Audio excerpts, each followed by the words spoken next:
This is Makatbong United Methodist Church Podcast. Jesus-centered, making disciples. Welcome. So, ito na po yung huling hulog, kumbaga, ng ating Jesus Is series. Sino po nakakatanda nung una? Jesus Is the good news. Yung susunod po, Jesus is the Christ or the Messiah. Alam na alam po natin ito, but it is so important that we are journeying back. Nagre-review po tayo. Last week, ano po? Jesus is the way. At nagugulat po tayo, kahit pala sa Genesis, binabanggit na yung pagdating ng Panginoong Jesus. And today po, we're about to journey again sa huling installment natin ng pag-aaral. Although marami pa, pakisabi nga po, marami pa. But I'm just glad that you are here.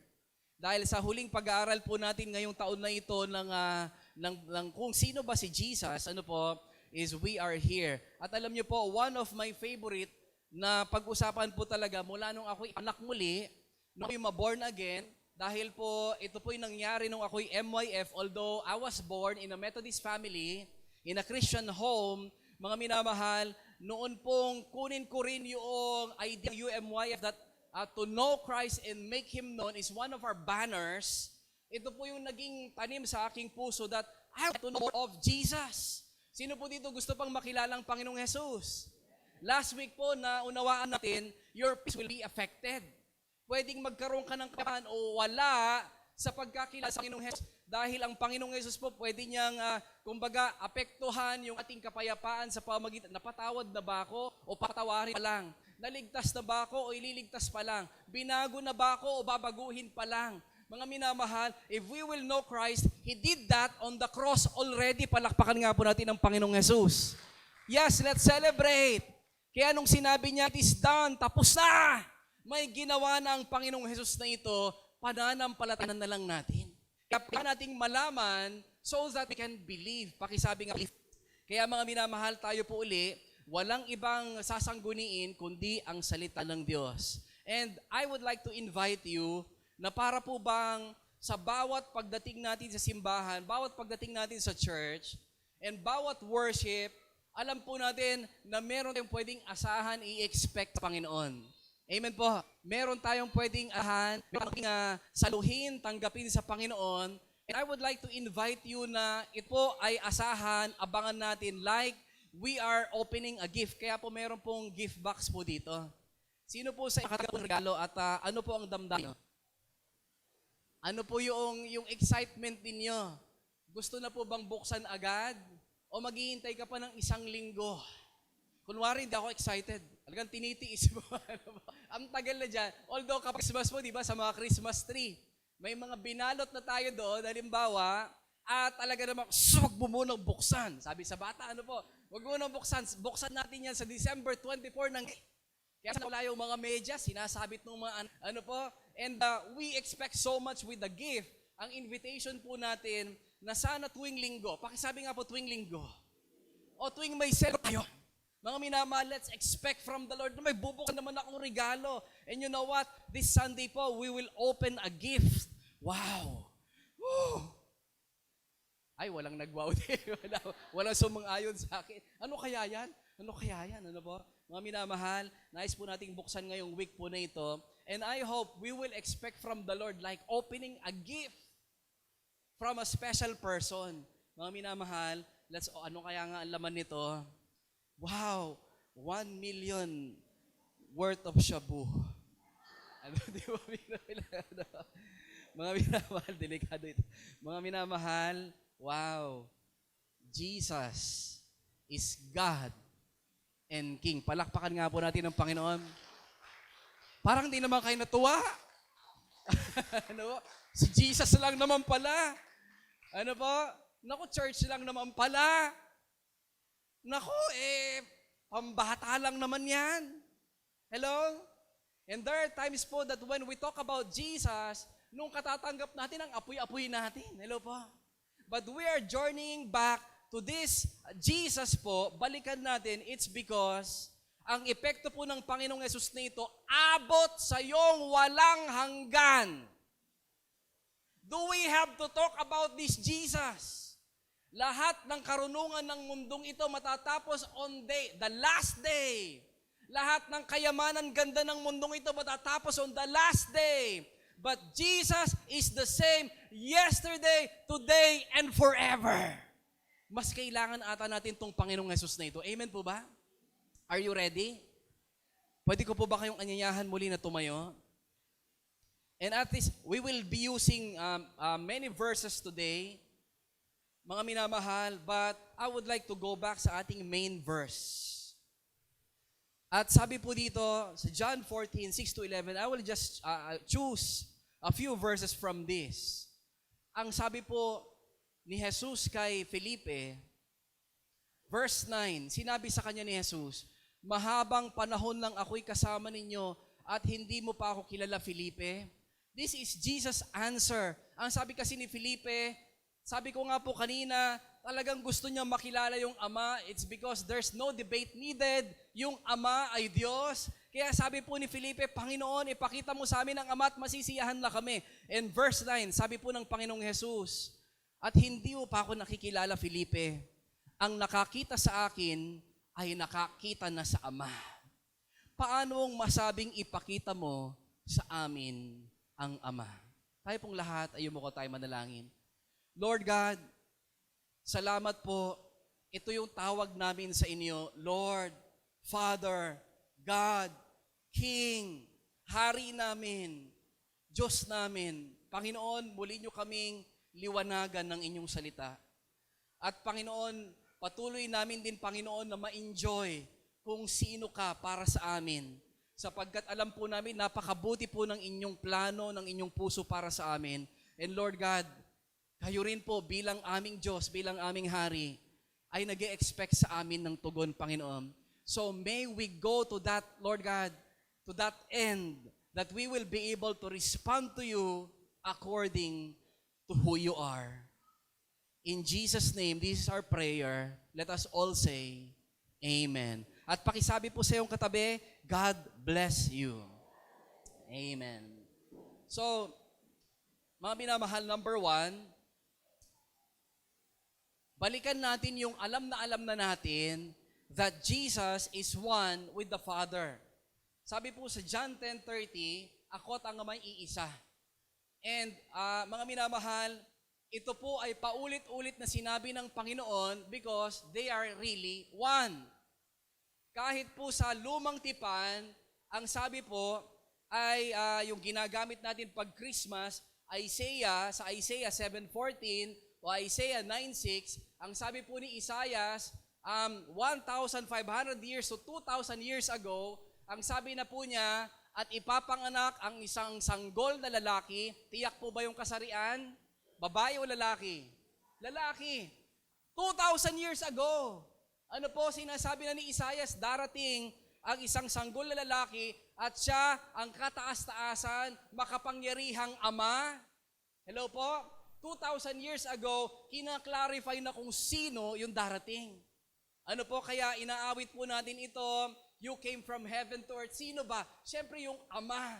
And He will reveal Himself as Jesus, as the Son.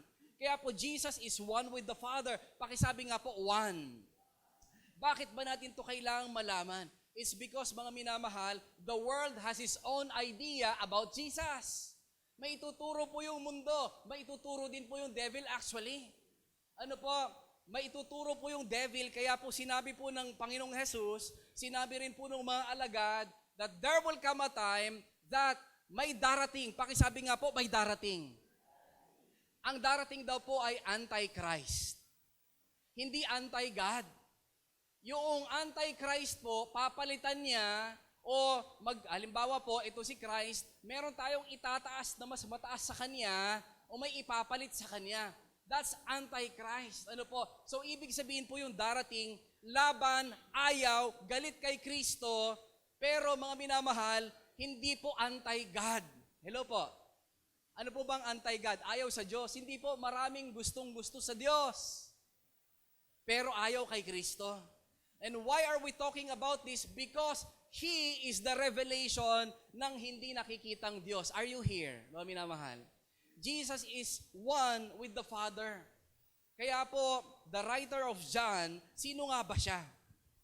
Wala na tayong mga minamahal, pwedeng kumbaga tukuyin na closest to Jesus sa mga alagad, at yung 12 po, malapit na kay Jesus, day in, day out, matulog, kumain, magkakasama po sila, because that's the meaning po of yung kanilang discipleship po, no? Close relationship. Mga minamahal, yung pinakamalapit naman po kay Jesus is none other than John.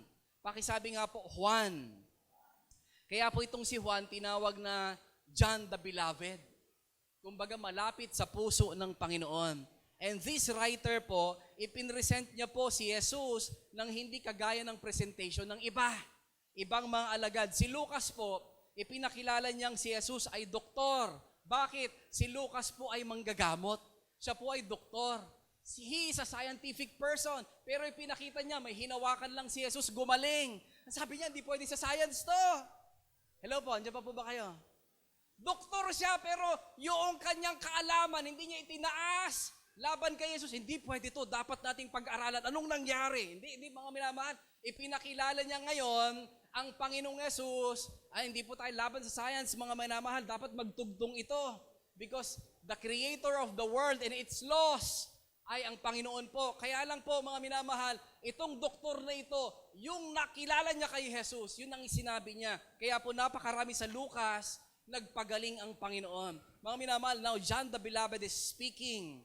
Mula pa sa pasimula, sabi niya, before pa magkaroon ng mundo, ng universe, ng stars.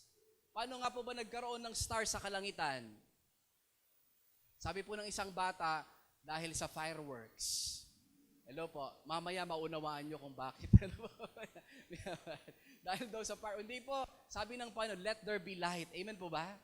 Let there be light. At sabi po sa John, nalikha sa pamamagitan ng Panginoong Jesus ang lahat ng bagay. So even before time, nandun na yung Panginoong Jesus na ito. Pakisabi nga po, Jesus.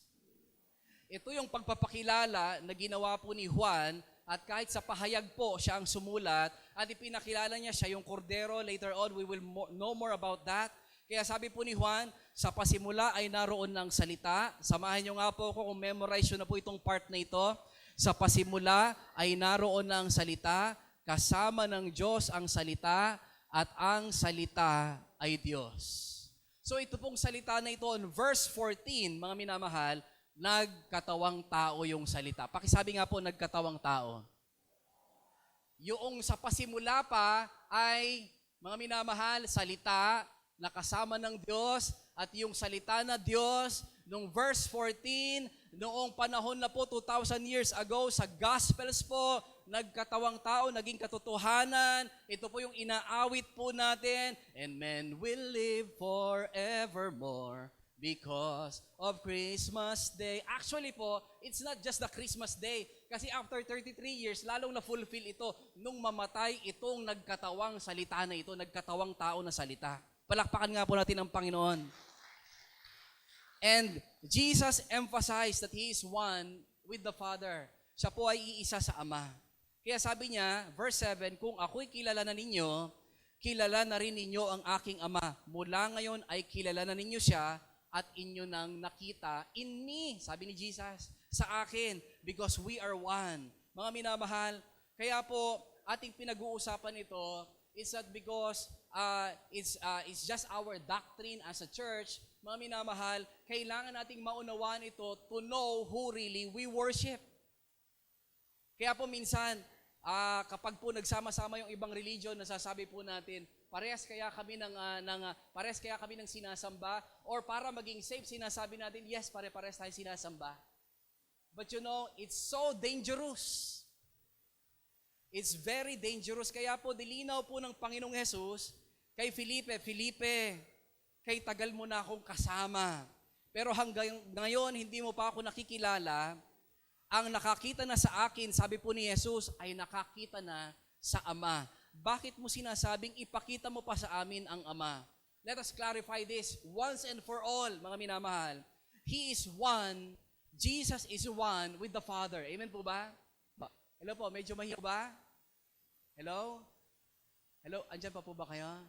Mga minamahal, ano ba, we are talking about the final thing dito po sa Jesus is series, Jesus is God. Do you agree? Jesus is God and King. Siya po, ang Panginoong Jesus is one with the Father. How they become one? It is the ability of God. Alam niyo po, may isang Muslim, marami po silang Muslim, but one video po, in YouTube po, sabi niya, ako'y militante. Ano ba yung militante? Pag sinabi po ng kanilang religion, ng kanilang leader, patayin yung mga hindi Kristiyano, I'll do that, sabi niya. I will do that. Dahil naniniwala ko that the true religion is my religion, sabi niya. And the true God is the God of my religion. Alam niyo po, gagawin niya ito. But one time, sabi niya, nahuli ako, sabi niya, ng kanilang government dahil hindi naman po sinusuport ng lahat ng Islamic government yung terrorism. Alam niyo po, kinulong po siya. And then sabi niya, bakit ako nakulong? I'm doing your will. Bakit ako nabilang ko? Sabi niya, binasa po niya yung kanilang holy book, nagpipray po siya. Now, if you are true, sabi niya, pinaglilingkuran kita, if you are true, reveal yourself to me. At alam niyo po kung sino nagpakita sa kanya? Yung Panginoong Jesus. Hello po. At napakaraming ganitong kwento po sa Biblia. Sabi, how can you be the Lord? Sabi niya. Tao ka. Tao ka sa aming banal na kasulatan sa Quran. But you know what? Along the way po, umiiyak siya. And later on po, he became a preacher of this Jesus. At tinanong siya, how can you believe that God became man? Ang sabi niya, ito ay abilidad ng Diyos na makapangyarihan sa lahat. Hindi kayang gawin ng tao ito, tama po ba? At kung hindi kayang gawin ng tao, huwag namang ituring na hindi ito kayang gawin ng Diyos. Palakpakan nga po natin yung ating Diyos. Yung kalabaw po ba pwedeng maging tao? Hello? Parang nalilito pa yung iba. Pwede nga ba? Kung kaya ng kalabaw, pwede. Tayo po ba pwedeng maging kalabaw? Ayaw nyo, di ba? Pero pwedeng maging kayod kalabaw. Ano ba? Talaga namang napakasipag ng mga taga-Makatbong. Amen po ba? Pero mga minamahal, may kapangyarihan ba ang Diyos para gawin ito? Yes. And it happened 2,000 years ago. He is limitless. Sinasabi natin, He is all-powerful, mga minamahal. If He created the universe na hanggang ngayon lumalawak, He can do the thing na magkatawang tao. Palakpakan po natin muli ang ating Panginoon because nothing is so impossible for Him to do. Number 2, mga minamahal, Jesus is God. And I boldly say this, mga minamahal, at nais ko kayong anyayahan, sabihin natin, Jesus is God. Pastor, what do we mean? Mga minamahal, only a God, Diyos lang ang makakalakad sa ibabaw ng tubig. Sino na pong sinubukan ito? Sa ilog ng Makatbong, susubukan ko ito. Sa gilid ka pa lang pala. Mga minamahal, only a God can do that. At alam niyo po kung kailan naglakad ang Panginoon sa tubig? Noong bumabagyo yung alon. Hello? Have you imagined that? Meron po bang dagat na parang swimming pool ng Panginoon? Hello? Sa diving board lang pala yun. Ano? Hindi po, kahit nga payapa po yung dagat, subukan mo maglakad. Pero mga minamahal, ang Panginoon, ang Diyos lang makagagawa na maglakad sa ibabaw ng nagngangalit na dagat. Palakpakan natin ang Panginoon. At nalinaw natin po before that ito yung kanilang problema. Maaring problema mo rin ito, problema ko ito, but you know what? God is walking over the water. The Lord is walking over your problem. Hindi apektado yung Diyos na ito ng iyong problema. Kayang-kaya kanyang tulungan, kapatid. May problema ka ba? Tila alon, kayang-kaya ka ng tulungan ng Diyos na ito. Only a God can multiply. Ilang piraso po ng tinapay at ilang isda? Hello po? Kung tao ang gagawa nun, ano pong gagawin? May dadalawa tayong isda. May lilima tayong tinapay, ganito ang gawin natin. Isabit natin yung dalawang isda, lahat padaanin natin aamuin. Okay na ako. Ano ba? Hanggang maubos na yung amoy dahil lang kakain 12,000 people. Okay na ako. Alam niyo po mga minamahal, that's what man can do. Yung po bang, yung imposible, cannot be. Ano po, hindi kayang gawin. Siguro kung makarating na sa dulo yung piraso, hindi na po talaga malala sa tinapay ba ito o ano, mga minamahal. But you know what? Only God can multiply 5 loaves of bread and 2 pieces of fish. Diyos lang po. Inulit pa niya. Why? Because He is the owner of all the fish in the sea. Tama po ba? Hindi po China. Hindi po China. Ang Diyos. Kaya po, mga minamahal, nangisda na po sila. Pedro, tama ba? Guro, magdamag na kaming nang huli. Do you remember this? Alam niyo po, sige lang, ihagis mo. Nung nakaupo na po yung Panginoong Jesus sa bangka, siguro nagpe-pray siya, sabi niya, fishy, fishy, fishy, fishy, fishy, fishy, fishy, fishy. Fishy, alam niyo po, Sesame Street, ano po? Fishy, fishy, fishy, fishy, fishy, fishy. Alam niyo po, lahat ng isda siguro sa lawa na yon naglapitan.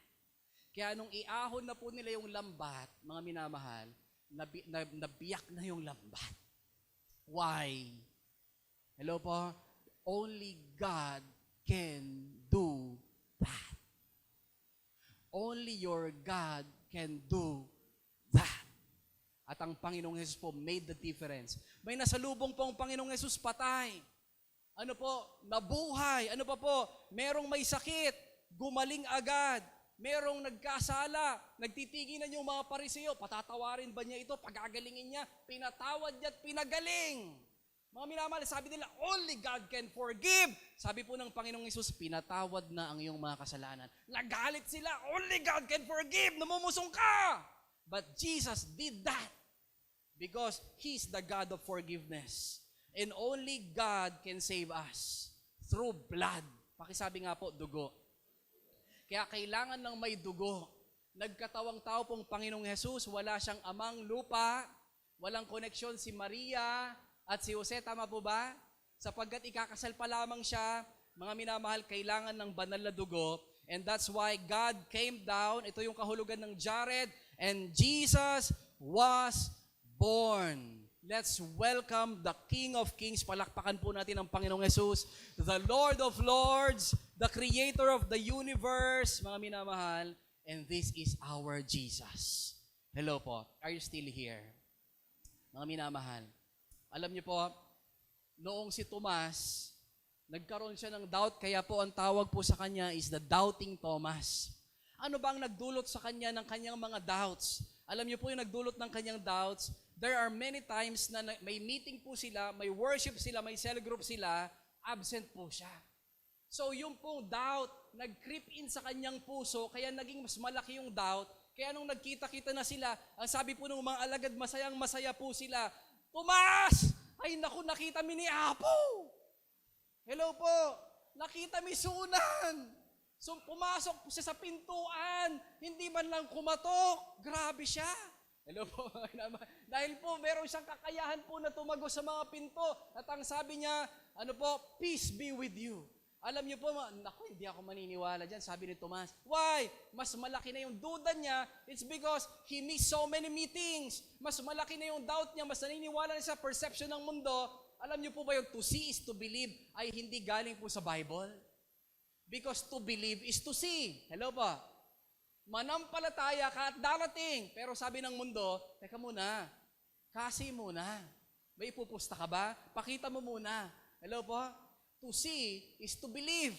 Sabi niya, hindi, to see is to believe muna. Kailangan ko munang makita yung butas ng karayom po ba? Butas ng pako sa kanyang kamay, maipasok ko yung aking kamay sa kanyang tagiliran, doon pa lang ako maniniwala.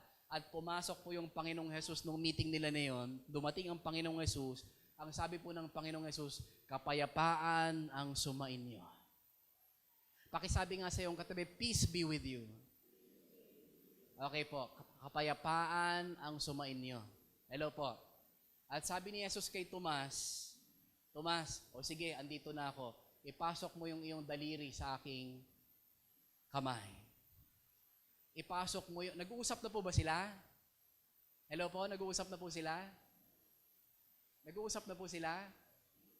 Parang hindi pa po kayo dito.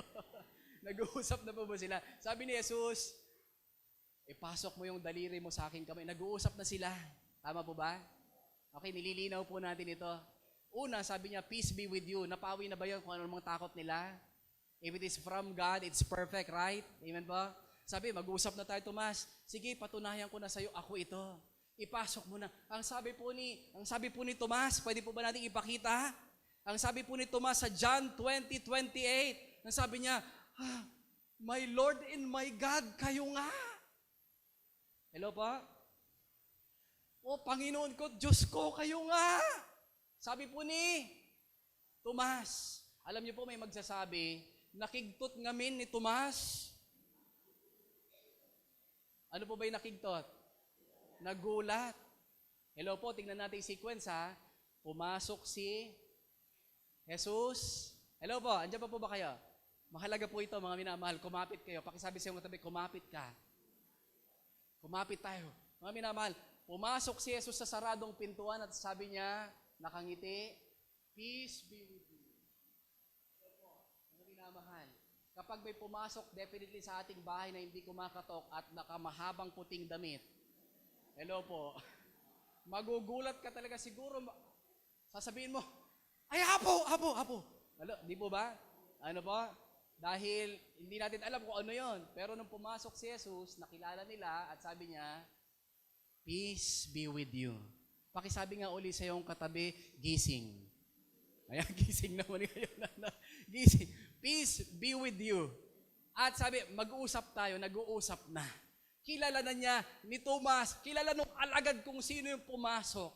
At alam niyo po, ang sabi ba ng tono ni Tomas, ay, Panginoon ko, Diyos ko. Hindi po. Ang sabi po ni Tomas, my Lord and my God, kayo nga. Palakpakan nga po natin ang Panginoon. Jesus is God, mga minamahal. At sabi po sa 1 John 2:23, ito naman po si Juan, ang sabi niya, whoever denies the Son does not have the Father. Ay, ayoko yung anak. Yung ama lang. Mga minamahal, whoever denies the Son, hindi rin siya nagkakaroon ng puwang sa Ama. Because the one who confesses the Son has the Father. Are you learning something today po? Number 3. Jesus, tinawag po sa Biblia na commander-in-chief, ruler, or king. Alam niyo po, sa Matthew 28:18-20, ang sabi po dito, all authority. Pakisabi nga po, all authority. Pakisabi po ulit, all. Ang sabi po niya, lahat ng kapamahalaan nasa akin na.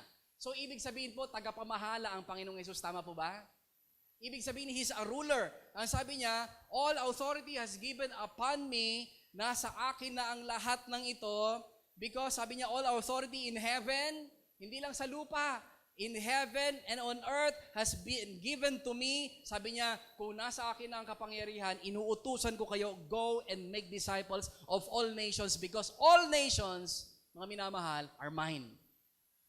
Sabi niya, akin lahat yan. Ibig sabihin po, nasa ilalim ng pamamahala ng kapangyarihan ni Jesus ang lahat-lahat, maging ng mga bansa. Siya ang hari ng mga hari. Amen po ba? Siya ang hari ng lahat ng bansa. Ibig sabihin po, magiging bahagi ng kanyang kaharian ang mga magtitiwala sa lahat ng bansa. Sabi po sa Pahayag 17:14, makikidigma ang mga hari, pangulo ng mga bansa, laban sa kordero. Sino na po uli kordero? Si Jesus. Sa pahayag po, ang tinutukoy na nakaupo sa trono, Diyos na makapangyarihan sa lahat, ay walang iba kundi si Jesus na. Bumalik na siya mula po sa kanyang pagkapanganak bilang tao, siya na po ay na-restore bilang Diyos. Dahil may mission siya, He must came as God. Pero alam niyo po, ayaw ng mga bansa. Pakisabi nga po, ayaw. Kaya makikidigma sila laban sa kordero, ngunit sila'y matatalo nito sapagkat ito ang Panginoon ng mga Panginoon, ang hari ng mga hari, kasama niya sa tagumpay ang mga tinawag at pinili at tapat na tagasunod. Kordero, pakisabi nga po kordero. Ngayon po, mula po sa sulat po ni Juan, ay makikita po natin dito, Juan 1:36, 36.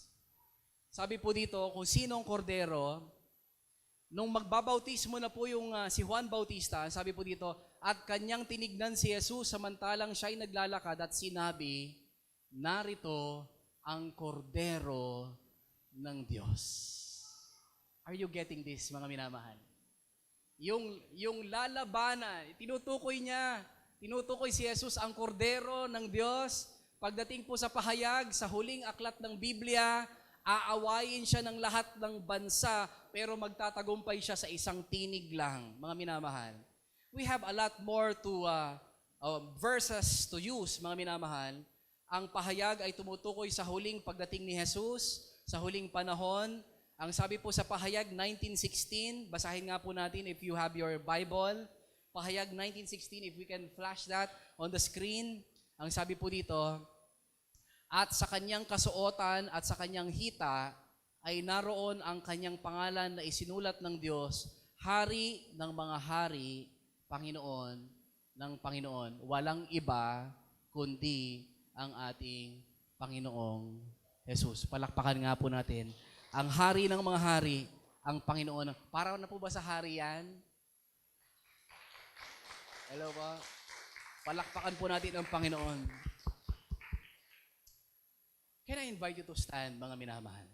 Pastor, bakit ba natin ito pinag-uusapan? Bakit ba natin ito nire-refresh? It is so important for us, followers. Pakisabi nga po, tagasunod. Followers. To know who we follow. Ang hirap naman po atang sumunod sa hindi mo kilala. That's blind obedience, mga minamahal. Pero alam niyo po, sa kasaysayan, there was a man, a king. At tinutukoy po siya na isang tanyag, malakas, influential na tao, bagamat siya'y bata pa, meron siyang malakas na military power. But you know what? Ito po ay mga nireconstruct na lang ng mga piraso ng papel, so hindi po sure yung tao sa kasalukuyan if he's true or not. Sino ba yung pinag-uusapan natin na hari na ito? You know, he is Alexander the Great. Si Alexander the Great po, he's a young leader, pero he wants to conquer, sakupin yung buong mundo. At halos nangyari naman po ito because pieces of mga writings po, nakarating daw siya sa India, from Europe, mga minamahal. Sobrang lakas. Sobrang, kumbaga, lakas ng kanilang military power. Milyon-milyon. Paano makakainin nyo? They are so rich. Alam niyo po, mga minamahal, meron po silang narating na isang walled city. Isang lugar na talaga namang fortified. Hindi mo pwedeng pasukin agad because it will cause damage sa iyong military power. Alam niyo po, mga minamahal, sabi nung hari, sabi ni Alexander, surrender. Ito lang ang message ko sa iyo, surrender to us. Tignan mo kung gaano kami kalaki, surrender. Ang sabi po nung hari, nakikita mo ba kung gaano kakapal itong mga pader namin? Sabi niya, why are you saying to me, surrender? Mahihirapan kayo dyan. Madudurog man ito, pero matatagalan kayo, mapapana na namin kayo lahat. Ang sabi po niya, ang sabi pa rin ni Alexander the Great, ang sabi po niya, surrender. Sabi po nung hari, tell me why. Bakit? Alam niyo po, ang ginawa po ni Alexander the Great, sabi niya, sa mga kawal, okay, pinaharap niya po sa isang bangin. Look at my soldiers, sabi po niya. Forward! March! Alam niyo po yung mga sundalo, marcha! Nahulog yung isa! Nahulog yung isa! Nahulog yung isa! Nahulog yung isa! Alam niyo po yung hari doon sa taas, sabi niya, sobra naman ng commitment ng mga sundalo na ito. They keep on marching. Sabi niya, stop! After po so many soldiers po bumagsak sa bangin, sabi niya, I saw the commitment of your soldiers to you, my king. Ikaw na rin ang hari ko. We surrender. Hello po. Is Jesus a king? Ang Panginoon po ba, ang ating Diyos ay hari? Yes. Bagamat sabihin natin, mabuting hari, mapagpasensyang hari. Amen. Palakpakan nga po natin itong Panginoon natin na ito. Yes! Mga minamahal, He is King. Pero mga minamahal, ganito pala ang treatment ng mga tao in a kingdom. Some of you were able to go to places na may king. Hindi mo pwedeng agad-agad lapitan. Hindi mo agad-agad pwedeng makalaro o kausapin. And definitely, hindi mo pwedeng suwayin. Hello po? Pag nakipag-meet ka sa kanya, malate ka ng 5 minutes, maaaring hello po? But is God a king sa atin? Hello po? Mga minamahal, because we have to go to a response. Pakisabi nga po, response.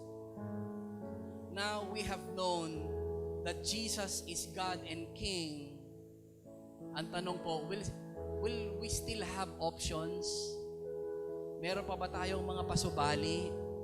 Opo, malaya tayo because we were given the freedom. Pero sino po dito ang gagamitin ang freedom na ito na sasabihin, Lord, now that I have realized na unawaan ko, hari ka pala. Panginoon, tulungan mo ko to serve you as my King. Hello ba? Mapabago ba ang commitment natin sa Kanya o tataas ba yung apoy natin sa paglilingkod? Siya ba yung ating uunahin? Hindi na ba, mga minamahal, pagsamba sa Kanya o paglilingkod ang kakansilahin kapag may trabaho, business o lakad o may outing? Why? Because He's a King. Or it will just be the same. Hello po. Hindi naman King si Jesus eh. So, He is a very understanding Lord. Mga minamahal, He's also a King. Why are we talking about this? Because Jesus is God and King. Bago po siya nagkatawang tao at naging tulad ng mahinang bata ay pinanganak sa sabsaban, tinanggihan ng mga hotel, He is God and King. Nung siya po ay mapako sa krus, mga minamahal, para sa iyo at sa akin, pinarusahan ng tulad ng makasalanan, He is God and King. Alam niyo po, pwede niyang tawagin ang lahat ng kanyang anghel para, mga minamahal, tanggalin siya sa sitwasyon na yon. But He did not do it. Bakit po? Because of His love for you and me. Nung siya po ay naglakad sa ibabaw ng tubig, He is God and King. Kaya po meron tayong verse in the Old Testament at inaawit natin, Father, you are King over the flood. King. Mga minamahal, will there be a change sa iyong pagsunod, paglilingkod sa hari na ito, and deep inside my heart, pati sa akin po, Lord, let there be a change in me. Gusto ko pang mapaglingkuran ka ng higit sa dati dahil hari ka ng buhay ko. Are we learning something today, mga minamahal?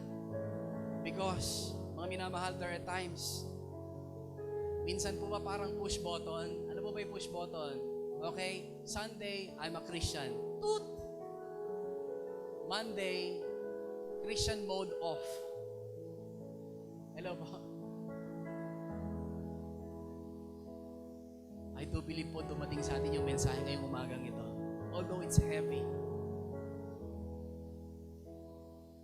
Mga minamahal, 1979, dumating po sa headhunting community ng Northern Luzon ang mga misyonero. Alam niyo po ba? Yung headhunting po, practice pa rin ito.